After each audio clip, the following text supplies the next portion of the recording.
Hello and welcome back to the channel. Welcome back to another video. This one is player rankings, where myself and George from Ingenuity Fantasy, if you don't know about Ingenuity Fantasy, go to the description. There's a link in there. It's a completely free website, ingenuityfantasy.com.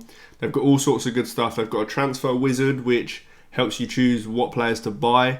They've got match stats from Opta. They've got articles from all sorts of people within the FPL space. And they have the player ranking section, which is what myself and George will be talking through today.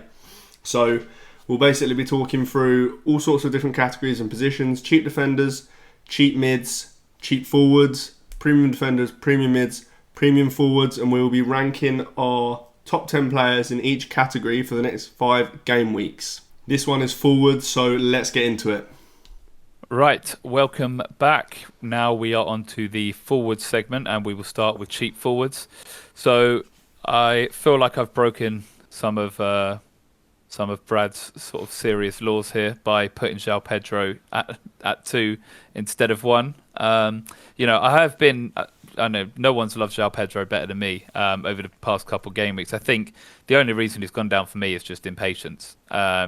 Also, I mean, I quite like Wood's fixtures. Nottingham Forest next 4. They've got Brentford, Tottenham, Everton, and Wolves. All of which, you can easily see Wood bagging in. And we've just seen Wood do it throughout the season. He's been one of the more consistent budget options up top. So that's why he slightly edges it for me. Yeah, he's so good, to be fair. And Nottingham Forest are just good in every single game they play. There's rarely been a game where they haven't looked dangerous going forward. So for me, all 3 of those top 3 are actually really close now. I think that Evan Nilsson's still great, even though he didn't return this week, but I do still really like him. The Bournemouth attack is unbelievable. And yeah, Wood and João Pedro, it's all pretty close. They're all really good options for me. Yeah. And then Raul. So Raul has made a return to the upper end of both of our lists. I think, for me at least, this is just partly because, Fulham have been playing really well recently. And also their fixtures are just great. Southampton, Bournemouth, Ipswich, West Ham and Leicester as 5 out of their next 6 games. I mean, in all areas of the pitch, be it defence or attack, that's a reason to target some Fulham players. Yeah, their fixtures are brilliant, and that is pretty much the only reason he's up there for me. I'm not sure I really trust his minutes, but until we see a reason to not, then I guess we have to keep him high in our thoughts, I guess. But yeah. I just think that a Muniz start isn't that far off, personally. But I still do think that Raul Jimenez will get the majority of minutes. So yeah, I think the kind of over the span of 5-6 game weeks, I think he's fine. Yeah, for sure. And then, I've got Vardy quite high. I think this is just me personally loving Vardy, loving the fact that he's still doing it. Their fixtures aren't even good. I just think, as you've mentioned most weeks, the guy's minutes have been really, really good. I just like Vardy. He's just FPL heritage. Yeah, he really is, to be fair. Yeah, like you say, his minutes have been surprisingly good for me. I did not expect this from him at all. I thought that he would play most games, but I really didn't think he'd get the minutes he's getting. And yeah, for me, so he's gone up in my list. That's just due to Welbeck plummeting. So he's 7, but that's more down to a lack of other really good options. If we're thinking back to 3-4 weeks ago, you had about 8 unbelievable budget forward options, whereas now the pool's a little bit smaller. So the fact that Vardy has good minutes, is on penalties, will mean that he is always somewhere in this list for me, probably. Yeah. And just on that subject, even me, I'm a big Wissa fanboy, but I think their fixtures are just very hard to deny. You mentioned their home and away record is pretty poor, and I think part of why their next fixtures are tricky is because as we said, they've got Arsenal in game week 19, then they've got City in game week 21, and Liverpool in game week 22. Now, even though all 3 of those games are home fixtures, they are playing a difficult team. Whereas the slightly easier fixtures during that stretch, your Brightons, your Southamptons, and your Crystal Palaces, they are all away. So, there's no sort of easy team at home that you can say Brentford are going to bag loads against. It's either a hard team at home or an easy team away. And it just, if Bournemouth season is anything to go by, the optics just aren't great for that. Yeah, and again, he is one that has an early sub in him as well. Yep. Which is obviously never good, especially now that Brentford do have quite a few options in that forward area. They've got Sharda, who can play through the middle, although typically plays left. They've got Carvalho. They've got their new striker, Igor Thiago is his name, I think. So they've got options up there now as well, which will always mean that Wissa's minutes are potentially not as good. Yeah, and we've seen Mbuemo sort of restake his claim to a bit of that pie over there as well. So even though I love Brentford as a team and I love them going forward, I just think they are in for a bit of troubled waters. And then Højlund's also worth mentioning. So right now he looks like he's going to take that striker role at United. Obviously, we do have to worry about Xerxes being rotated in, even Rashford. But for now, it looks like Højlund might be the guy. Yeah, I like him, hence him being in my list, I guess. But it was for some reason, I think against Leicester, Amorim said something about, oh no, I can't remember what game it was. Anyway, Amorim said something about there being like a particular game for Xerxes and a particular game for Højlund, and that kind of has thrown me to think that Højlund isn't going to be nailed every game. Now, maybe he does just play every game, because actually he's a very, very good striker. So potentially he does, but yeah, I also think Man United's fixtures are very good. So he's a great option in that sense. But yeah, I'm just not sure he plays every game. Yeah, agreed. And I think you share the same sentiment. He would be higher up our list if he was guaranteed those minutes. So that's one to wait and see. We could see him shooting up the list. And then I'm still sticking with Duran at 10.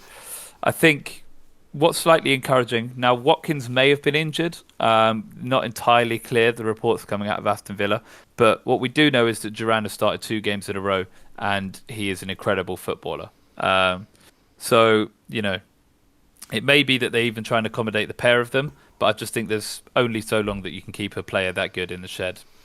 Yeah, I think the problem is, I think if they were going to accommodate the pair of them, I think they would have already done it by now at some point.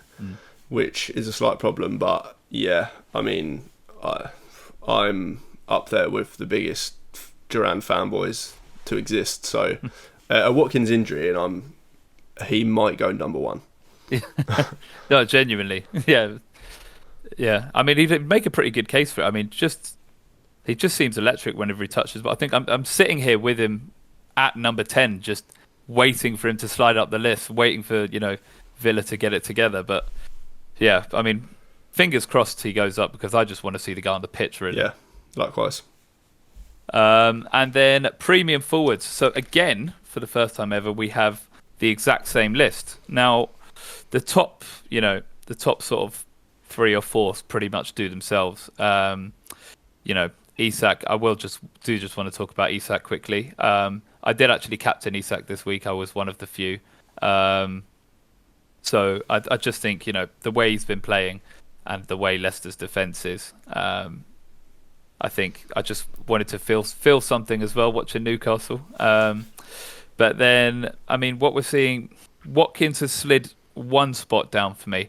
And I think that's just because, even though he did come on, he doesn't seem like as talismanic as some of the other people that we see on this list. So, even if your striker has a knock, like, Isak, for example, if Isak was fit enough to even come on as a sub for Newcastle, he would just start the game.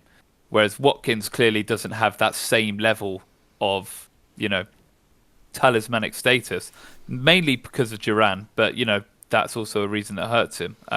Yeah. I don't know where you stand on Watkins. I think it's potentially, what you mentioned about Isak as well, it's probably a lack of good enough replacement as well. Yeah. Whereas at Aston Villa, they have more than a good enough replacement. Yeah. And yeah, all the time Duran is scoring goals, it will be hard not to give him at least some minutes, which means that Watkins' minutes do take a hit.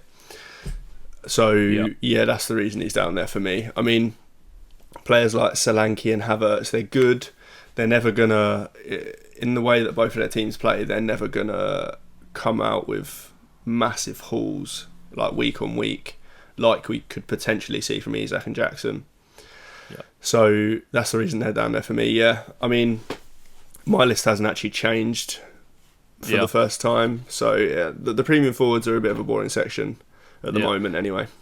I mean, you did mention last week that you actually finally had some clarity, or you were a bit settled on it. And to be fair, your list this week has just too much clarity. Too much clarity. And then also, so Cunha's an interesting one. So, I mean, we can pretty much with confidence say that Cunha will be banned. I think the only issue is, or the only debate that there will be is, will it be for this week, for this game week, or will it be for the following game week? Now, they have until Thursday to respond, which, is quite close to the deadline. So I think my personal advice would be, don't make any rash transfers for now. Just hold Cunha. And then if he plays this week, then he's definitely worth starting, because they are playing Leicester away, so that is unequivocally a game that you should be starting Cunha in. So don't rush to transfer him out. But next week would be the week when the actual suspension kicks in. That would be the week to transfer him out. Yeah, for sure. I mean, we may not even get enough information by the deadline, and if we don't, then he probably is a hold, just because they play on Sunday, which is slightly annoying. It'd be better if they played on Saturday, because then we probably would have the information we'd need by the time their game kicks off. But if we don't get anything, he probably is just a hold, to be honest. Like you say, that fixture's unbelievable. And then the following week, he was probably a planned sell for most people anyway, so nothing changes in that respect. Yeah, for sure. And then Mateta, I think, as Palace's fixtures get better, and, as you always love, he is on pens. So we could see Mateta actually start to climb above Cunha. If he gets going, maybe, and Duran gets going, maybe even climb above Watkins as well. For now, he stays 8, but we can start thinking about bringing Mateta in as a nice differential. Yeah, definitely, for sure. I think that, like you say, as their fixtures do get better over the next couple of weeks, he's definitely an option. He, is potentially on penalties. I'm still not convinced that Eze won't take a penalty soon. Yep. I think it's a bit unclear what the penalty situation is at Palace, really, even though it is going to be one of them too. But another problem is that he does have an early sub in him as well, it seems, which is another slight issue. Palace have just got more attacking players at their disposal now than they have previously. The likes of Nketiah, Sarr, both playing kind of well. With Eze, obviously, and Mateta there's just a lot of options now, which means that potentially we see less minutes for each of them. Yeah, for sure. And, also, while Palace are still a bit iffy or a bit hard to trust, he hasn't gone up my list, but, we'll see how they fare with these fixtures. So, that rounds out the forward section. Let us know what you think of our lists, and let us know if you think there's anyone we missed, and we will see you again next week. Okay, and that is all for this one. If you like the video, make sure you hit like, make sure you subscribe, make sure you check out ingenuityfantasy.com for all the good stuff on there, and we will see you in the next one.